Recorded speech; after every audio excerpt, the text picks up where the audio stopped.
Some scriptures that explain why a church or ministry should outreach to a segment of our community are from Matthew 25:34-40. Here, Jesus said that He would ask us whether or not we have taken care of others, because what we've done to the least, we've done to Him.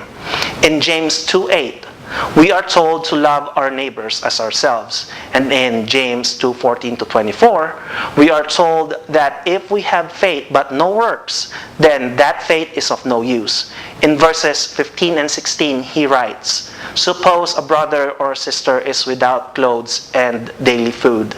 If one of you says to them, 'Go in peace, keep warm and well fed,' but does nothing about their physical needs, what good is it?" And in Jeremiah 29:8, it is written, "Seek the peace and prosperity of the city of which I have carried you into exile. Pray to the Lord for it, because if it prospers, you too will prosper." So as we can see, care about our neighbors, those in need, and the city in which we dwell is scriptural and something the Lord calls us to do. This care and concern should certainly carry over to our outreach to the LGBT community, and especially those impacted by HIV and AIDS. What can a church gain from all of this? A church can gain credibility from the community because of the effort of a church in working with people living with HIV and AIDS. Being involved lets your communities know that you are a part of a community and care about the needs of the community. The LGBT community is still the largest population that is affected by this pandemic in the USA.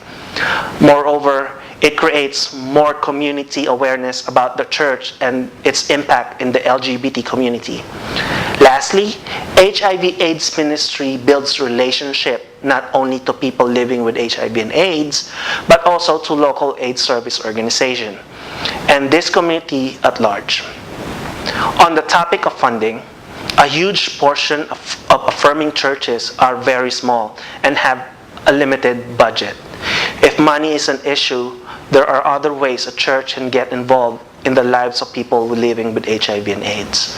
A common lesson in stewardship is taught about remembering the 3 T's: treasure, time, and talent.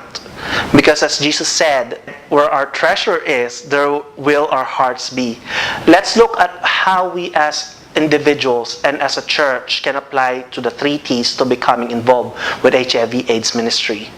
If you cannot afford much in the treasure, then look at the other options of time and talent. Encourage folks to volunteer as a part of community service for the church. As a group, find time to volunteer and outreach with local AIDS service organization or hospice. There is a website that can provide you with various AIDS service organizations near your churches. It is from the National Minority AIDS Council, directory.pause.com/NMAC. Also, while you are volunteering, you might be able to find gaps in service. Look at it and maybe your church can help fill this gap. While AIDS service organizations are focused on the well-being of people living with HIV and AIDS, there are also a lot of unmet needs, just like food, toiletries, pet food, etc. So far, we have talked about the 2 most common hurdles for a church to create an HIV/AIDS ministry, which are the question of importance and the lack of funding. Now let's talk about something a lot of church folks are afraid to talk about: sex and drugs. When we talk about HIV and AIDS, we have to talk about sex and drugs.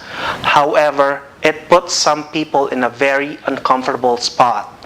It's just like a parent trying to avoid the dreaded talk about maturing and sexuality. Sex and drugs are the 2 of the most common risk factors for HIV infection. The majority of churches preach about abstinence until monogamy. However, do we always do what we were told to do?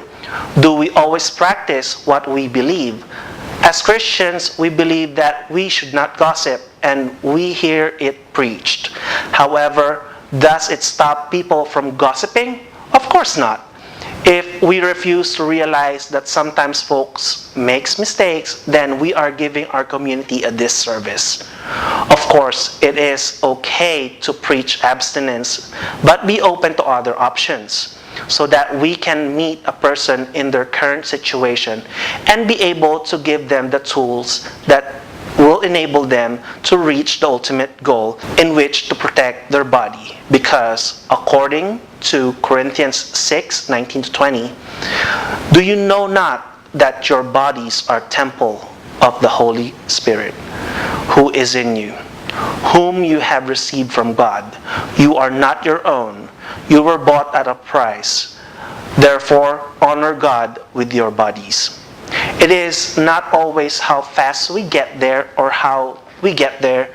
The most important thing is we are making the steps needed to get to our goal, no matter how minimal that change would be. We will continue after a short message from the Evangelical Network.